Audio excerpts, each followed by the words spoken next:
Hi friends, வாங்க மாடித்தோட்டத்தில் அறுவடை நினைவுகள் பார்க்கலாம். ஏஆர் கிச்சன் ஃபேமிலி எல்லாரும் நல்லா இருக்கீங்களா? நீங்கள் எல்லாரும் நல்லா இருக்கணும்னு நான் இறைவனிடம் வேண்டிக்கிறேங்க. வாங்க வீடியோக்குள்ளே போகலாம். முதல்ல பார்த்தீங்கன்னா இன்றைக்கி வெண்டைக்காய் ஃபஸ்ட்டு பறிக்கிறேங்க. இன்றைக்கி வெண்டைக்காய் நிறைய இருக்கிறதுனால முதல்ல உங்களுக்கு அறுவடையில் வெண்டைக்காயை காட்டுறேங்க. அப்புறம் ஒரு கமெண்ட் வந்திருக்குதுங்க, அதுக்கும் நான் அந்த வீடியோவில் பதில் சொல்லியிருக்கேன். அதனால் அவங்க கமெண்ட் கொடுக்குறவங்க வீடியோவில் பதில் பார்த்துக்கலாங்க. ஏன்னா இன்றைக்கி கத்திரிக்காய் ஒரு கத்திரிக்காய் அறுவடையில் ஒரு திருவிழா அப்படின்னு கூட சொல்லிக்கலாங்க. அந்த அளவுக்கு கத்திரிக்காய் பிரம்மாண்டமான அறுவடைங்க இன்னைக்கு. ஒரு பக்கெட்டில் கத்திரிக்காயை வாங்கிட்டு போகிற அளவுக்கு கத்திரிக்காய் அறுவடைங்க இன்னைக்கு. அதனால் நீங்கள் வீடியோவை ஃபுல்லாக பார்க்கணுன்னு தான் என்னுடைய ஆசைங்க இன்னைக்கு. வெண்டைக்காயும் இப்போ பார்த்தீங்கன்னா நோய் தாக்காத சூப்பராக கொடுத்துட்டு வருதுங்க. அது இப்போ இன்றைக்கி அறுவடை பார்த்தீங்கன்னா ஒரு 1/2 கிலோ காய்க்கே கொடுத்துருச்சுங்க. அந்த மாதிரி இன்றைக்கி நிறைய காய்ங்க. அதனால தான் முதல்ல எடுத்த உடனே வெண்டைக்காய் அறுவடை பண்ணுறோங்க. வெண்டைக்காய் செடி இந்த அளவுக்கு எனக்கு அறுவடை கொடுக்கறத பார்க்கும்போது எனக்கு ரொம்ப சந்தோஷமாக இருக்குதுங்க. வெண்டைக்காய் செடிக்கு என்ன நான் கொடுக்குறேன் அப்படின்னு பார்த்தீங்கன்னா, லிக்விட் தண்ணி தாங்க கொடுத்துட்டு வரேன். நீங்களும் அதே மாதிரி கொடுத்துட்டு வாங்க. தண்ணி பொறுத்த வரைக்கும் இதுக்கு டெய்லியுமே கொடுக்கணுங்க. ஈரப்பதம் இருந்துகிட்டே இருக்கிற மாதிரி பார்த்துக்கணும். அந்த மாதிரி பார்த்துக்க உங்களுக்கு காய் நல்லா செருக்கு கிடைக்கும். செடி நல்லா செழிப்பாக இருக்குங்க பார்க்கறதுக்கு. அதனால வெண்டைக்காய் வளர்க்குறது ஈஸிங்க. செடி வளர்த்துறது சொல்கிறேங்க. வாங்க அடுத்து கொஞ்சம் வெள்ளை லாங் பீன்ஸ் இருக்குது, அதையும் பறிச்சுக்கலாம்.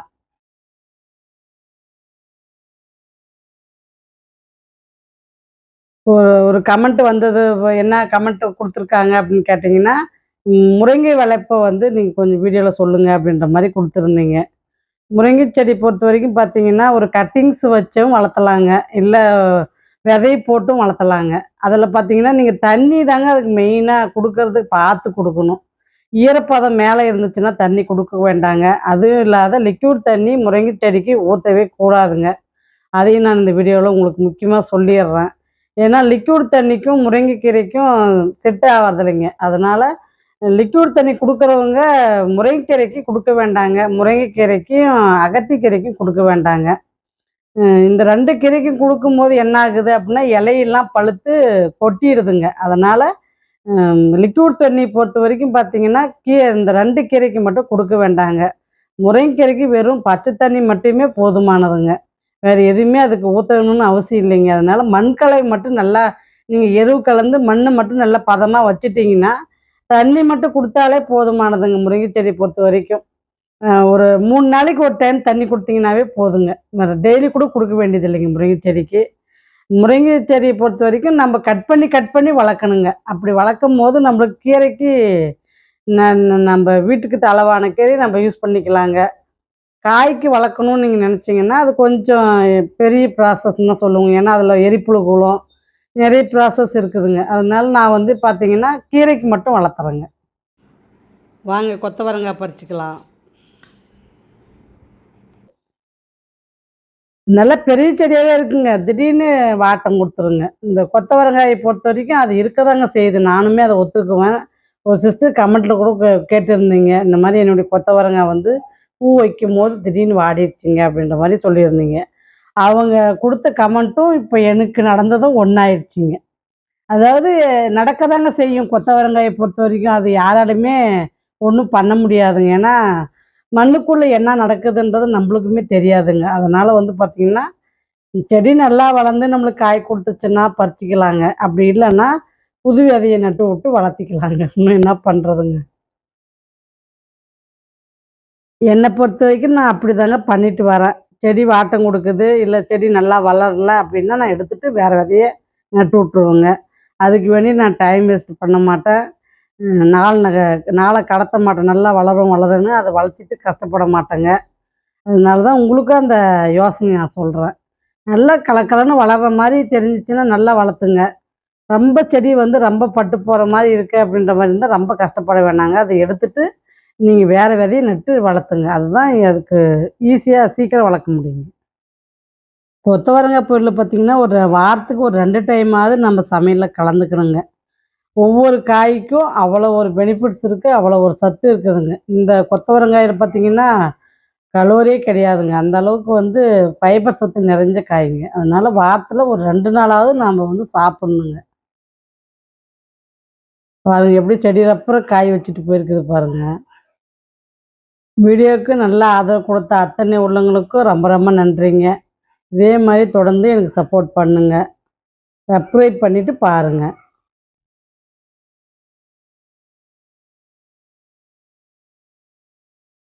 பாருங்க எப்படி செடி காய் அப்புறம் இருக்குது பாருங்க.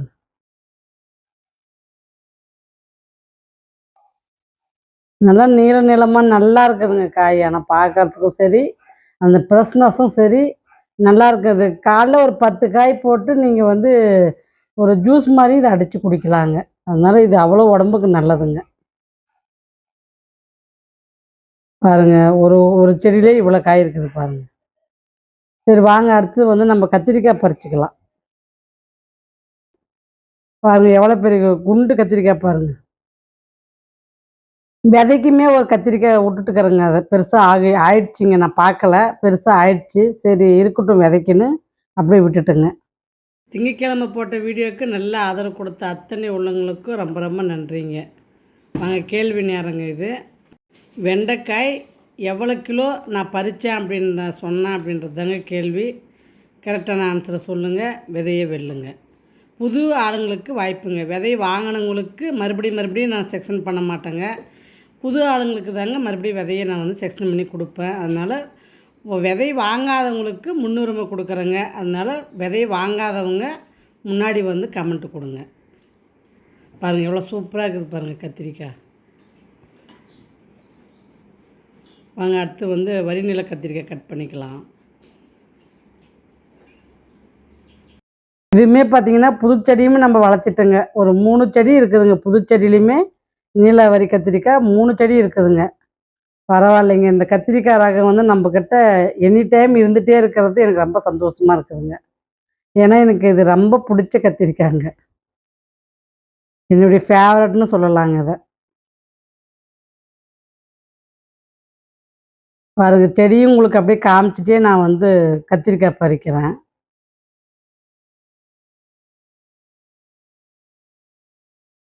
பாருங்க பீக்கங்காய் அறுவடை பண்ணிக்கிறாங்க. பீக்கங்காய் விதைக்கு விட்டதுனால எனக்கு பீக்கங்காய் வந்து நிறைய வைக்கலைங்க. பீக்கங்காய் வந்து நல்லா முத்துற ஸ்டேஜில் இருக்குதுங்க. இதுவுமே நல்லா இருக்குதுங்க. இலசுதாங்க.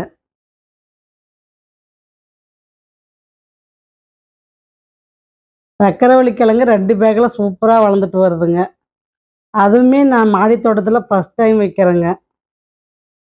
வாங்க வேங்கரி கத்திரி முள்ளு கத்திரி 2 இருக்குது பறிச்சிக்கலாம். இது கொஞ்சம் பறிக்கும்போது பார்த்து தாங்க பறிக்கணும். இது வந்து பார்த்தீங்கன்னா கை குத்திடுதுங்க முள்ளு. சூப்பராக இருக்குது பாருங்க. இதெல்லாம் சொத்தில் விடுறது இல்லைங்க. சொத்தில் பார்த்தீங்கன்னா அந்த பச்சை கத்திரிக்காயில் இப்போ தாங்க நான் பார்த்தேன். வீடியோவில் உங்களுக்கு காமிச்சிருப்பேன். இப்போ தான் நான் பார்த்தேன். அந்த அளவுக்கு அது இருக்குதுங்க பச்சை கத்திரிக்காய்.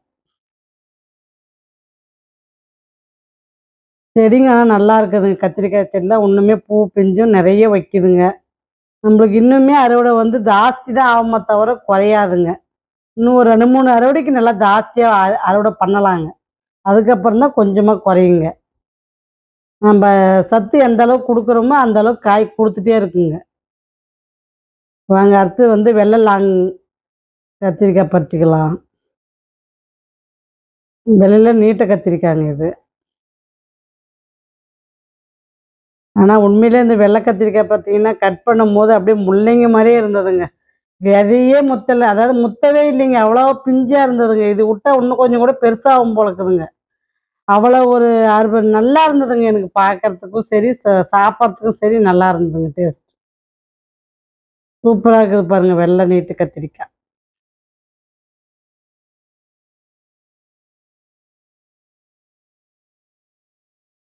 வாங்க அடுத்தது வந்து பார்த்தீங்கன்னா இதுவுமே பார்த்தீங்கன்னா கொஞ்சம் குண்டு கத்திரிக்காய் தாங்க. ஆனால் கொஞ்சம் நீளமாக இருக்குங்க. அதாவது ரொம்ப நீளமும் இல்லை, ரொம்ப குட்டியும் இல்லை. ஒரு மீடியம் சைஸுங்க இந்த சைஸ் கத்திரிக்காய் பார்த்தீங்கன்னா. இதுவும் பார்த்தீங்கன்னா செடியப்புறம் காயாக தொங்குது பாருங்க. இதுக்கு நோவும் தாக்காது இல்லைங்க. கத்திரிக்காயில் சொத்தலும்ன்றதில்ல. இந்த காயும் நல்லா கொடுக்குதுங்க. இதையுமே நான் ரெஃபர் பண்ணுவேங்க. கத்திரிக்காய் நடுறதா இருந்தால் இந்த ரகம் நல்லாங்க. அந்த அளவுக்கு இது காய் நல்லா கொடுக்குதுங்க. செடிக்கு வந்து எந்த நோவும் தாக்கறது இல்லைங்க. மெயின் அதாங்க. இது பழைய செடிங்க. அதாவது நம்ப சித்திரை வைகாசியிலேருந்து இந்த செடி நான் வச்சு வளர்த்துட்டு வரேங்க. அப்போ வந்து இது காய் கொடுத்துட்டே இருக்குதுங்க. இது பழைய செடிங்க. பச்சை கத்திரிக்காயும் பார்த்தீங்கன்னா பழைய செடி தான். வால் கத்திரிக்காய். பச்சை வால் கத்திரிக்காய் பார்த்தீங்கன்னா பழைய செடி. இதுவும் பழைய செடி தாங்க. அந்த மாதிரி 2மே எனக்கு வந்து பழைய செடி தாங்க இது.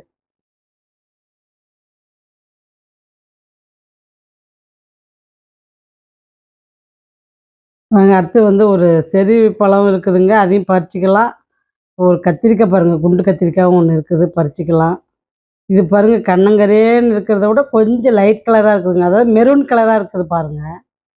இது ஒரு ரகங்க. அதாவது அந்த கலர்லேயே பார்த்தீங்கன்னா கொஞ்சம் லைட் கலராக வருதுங்க. கருப்பில் கொஞ்சம் லைட்டாக வருதுங்க அந்த கத்திரிக்காய்.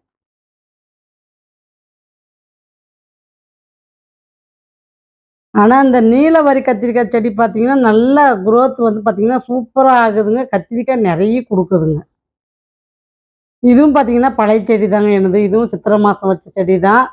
நல்லா வால் கத்திரிக்காய் சூப்பராக இருக்குதுங்க. பிளாக் பியூட்டியில் வால் கத்திரிக்காய். ஒரு செரிப்பழம் இருக்குதுங்க. பறிச்சுட்டு அதை பறிக்கலாம். குருவி ஆனால் இப்போ செரிப்பழத்தை சாப்பிட்றது இல்லைங்க. என்ன ஆச்சுன்னு தெரியல. குருவி ஆனால் கூடு கட்டி முட்டை போட்டு தங்கின்னு இருக்குதுங்க. ஆனால் பழம் வந்து இப்போ அத்திப்பழமும் 2 பழம் பழுத்துட்டு இருந்துச்சுங்க. கொத்தவே இல்லைங்க. சாப்பிடவும் இல்லை. இப்போ செரிப்பழமும் கொத்தலைங்க. சாப்பிடலை. என்னான்னு தெரியலிங்க. குருவிக்கு சாப்பிட்டு சாப்பிட்டு போர் அடிச்சிருச்சோ என்னவோ தெரியலிங்க.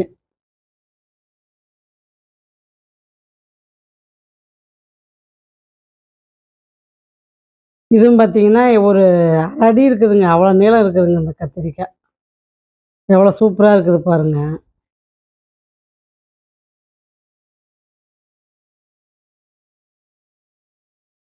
இதெல்லாம் பழைய செடிங்க. சித்திரை மாதம் நட்ட செடிங்க. இன்னுமே நம்மளுக்கு காய் கொடுத்துட்டு இருக்குதுங்க. கத்திரிக்காய் செடி பொறுத்த வரைக்கும் பார்த்தீங்கன்னா உங்களுக்கு வந்து 6 மாதம் 8 மாதம் வரைக்கும் நல்லாவே வளர்த்தலாங்க அதை. இப்போ நம்ம கிட்ட இருக்கிற செடி கத்திரிக்காய் ரகங்கள்லாம் பார்த்தீங்கன்னா இன்னும் ஒரு 6 மாதமே நம்ம வந்து காய் பறிக்கலாங்க. அந்த அளவுக்கு நம்ம வந்து எருவு கொடுத்துருக்குறோம். அதனால காய் கொடுத்துட்டே வருங்க. பாருங்க இது வந்து விதைக்க விட்ருக்குறோங்க. பச்சை வால் கத்திரிலையும் விதைக்க விட்டாச்சுங்க. இதுலேயும் ஒரு 3 4 கத்திரிக்காய் இருக்குதுங்க. வெண்டைக்காய் பாருங்க நம்ம என்ன பறிச்சாலும் நம்மளுக்கு வந்து அது ஒளிஞ்சு இருக்குதுங்க. காய் வந்து மறைஞ்சுன்னு இருக்குதுங்க. பறிக்கும்போது தெரியறதே இல்லைங்க.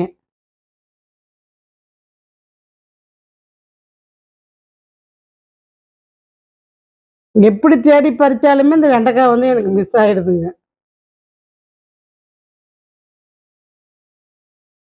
என்ன கண்டுபிடின்னு இந்த வெண்டைக்காய் வந்து என்கிட்ட வந்து ஒளிஞ்சு விளையாடுற விளையாட்டு விளையாடுறதே வேலையா போச்சுங்க.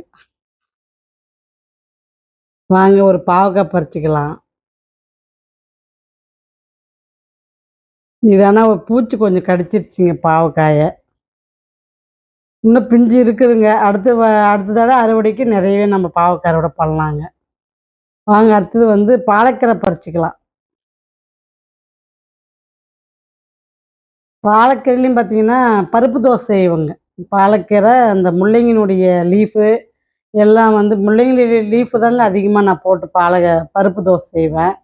அதுவும் நல்லா இருக்குங்க. பருப்பு வந்து உளுந்து 1 கப்பு போட்டுக்கிட்டிங்கன்னா, துவரப்பருப்பு 1 கப்பு, பச்சை மிளகா 1, சின்ன வெங்காயம் ஒரு 10 வெங்காயம், பூண்டு ஒரு 4 பல்லு, அதுக்கப்புறம் இந்த முள்ளங்கியினுடைய லீஃபை நல்லா அழைச்சிட்டு சிறுசாக கட் பண்ணி போட்டு, இஞ்சி ஒரே ஒரு துண்டு போட்டு அரைச்சி நீங்கள் தோசை சுட்டு டிஃபன் சாப்பிட்லாங்க. நல்லாயிருக்கும். ட்ரை பண்ணி பாருங்கள். கேள்வி நேரங்க. நான் இந்த வீடியோவில் எத்தனை செரிப்பழம் பறித்தேன் அப்படின்றது தாங்க கேள்வி. சரியான ஆன்சரை சொல்லுங்கள். விதையை வெல்லுங்க. இந்த மாதிரி பருப்பு தோசையில் வந்து இந்த மாதிரி நம்ம டிஃப்ரெண்ட்டான லீஃபை வந்து நம்ம யூஸ் பண்ணி நம்ம அரைக்கும் போது அதனுடைய பெனிஃபிட்ஸு நம்ம உடம்புக்கு அப்படியே போய் சேருதுங்க. நான் அதனால தான் அந்த முள்ளங்கியினுடைய லீஃபும் நான் வேஸ்ட் பண்ணுறது இல்லைங்க. ஏன்னா பூச்செடிக்காத நல்லா இருக்குது லீஃபு. அதனால நான் வந்து அழைச்சிட்டு கட் பண்ணி போட்டு பருப்பு தோசையில் கலந்துருவேங்க. இதே மாதிரி பார்த்தீங்கன்னா, காலிஃப்ளவரினுடைய லீஃபையும் நான் இப்படி தாங்க பருப்பு தோசையில் கலந்து தோசை சுடுவேன். அதனுடைய லீஃபையும் நான் வந்து வேஸ்ட்டு பண்ணுறது இல்லைங்க. ரொம்ப அடர்த்தியாக லீஃப் இருந்தாலுமே நம்மளுக்கு வந்து லீஃபுக்கே சத்து பூரா போயிடுங்க. பூவுக்கு ஏறாது. அதனால வந்து லீஃப் வந்து நான் அளவா வச்சுட்டு மீதி இருக்கிற லீஃப்லாம் நான் கட் பண்ணிக்குவேங்க. கீரை கட் பண்ணும்போதே கட் பண்ணிக்குவேங்க. வாங்க 2 முள்ளங்கி இருக்குது பறிச்சுக்கலாம். சிகப்பு முள்ளங்கி வந்து கொஞ்சம் அவ்வளோ நீளமா வரலைங்க. வெள்ளை முள்ளங்கி வர அளவுக்கு சிகப்பு முள்ளங்கி நீளம் வரமாட்டேன்துங்க. கொஞ்சம் குட்டி தாங்க வருது சைஸ். இதில் ஒன்று இருக்குதுங்க. இன்னொரு பேக்கில் ஒரு முள்ளங்கி இருக்குது. அதையும் பறிச்சுக்கலாம். இதனுடைய லீஃபும் அதனுடைய லீஃபும் போட்டு தான் பருப்பு தோசை நான் செஞ்சேங்க. இதுவுமே பார்த்தீங்கன்னா பிங்க் கலர் தாங்க. கொஞ்சம் கலர் பார்த்தீங்கன்னா லைட் கலரா தெரியுதுங்க உங்களுக்கு வீடியோவுக்கு. நேர்ல பார்க்கும்போது 2மே பிங்க் கலர் தாங்க இருக்கு. வாங்க பச்சை மிளகாவும் 4 பறிச்சுக்கலாம். இதில செடி பார்த்தீங்கன்னா ரொம்ப சின்ன செடியா இருக்குது. காய் அதிகமா இருக்குதுங்க. அதனால செடி வளர்ச்சிக்கு வந்து கொஞ்சம் கம்மியா வளர்ந்துருங்க. அதனால காய நம்ம பறிச்சுக்கலாம்.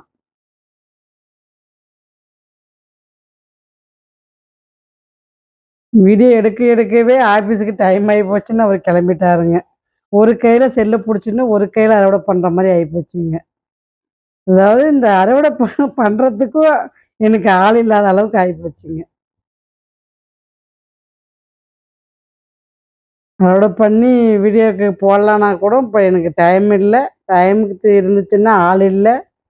அந்த மாரி ஆயிடுச்சுங்க. பாருங்க பச்சை மிளகாவ.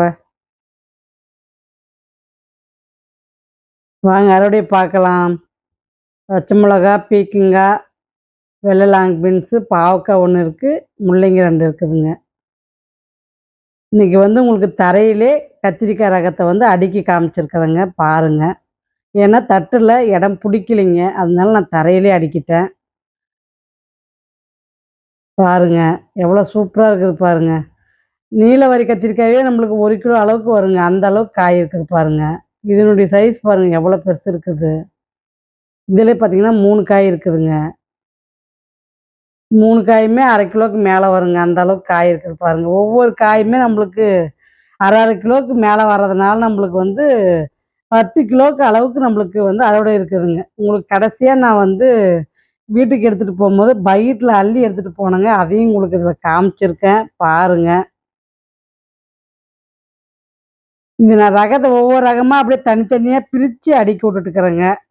உங்களுக்கு இதில எந்த ரகம் ரொம்ப புடிச்ச ரகம் அப்படின்னு சொல்லிட்டு கமெண்ட் குடுங்க. நானும் தெரிஞ்சுக்கிறேன். பச்சை வால் கத்திரிக்காய், பச்சை குண்டு கத்திரிக்காய். பாருங்க வெள்ளையில வால் கத்திரிக்காய்ங்க. நீட்ட கத்திரிக்காய்.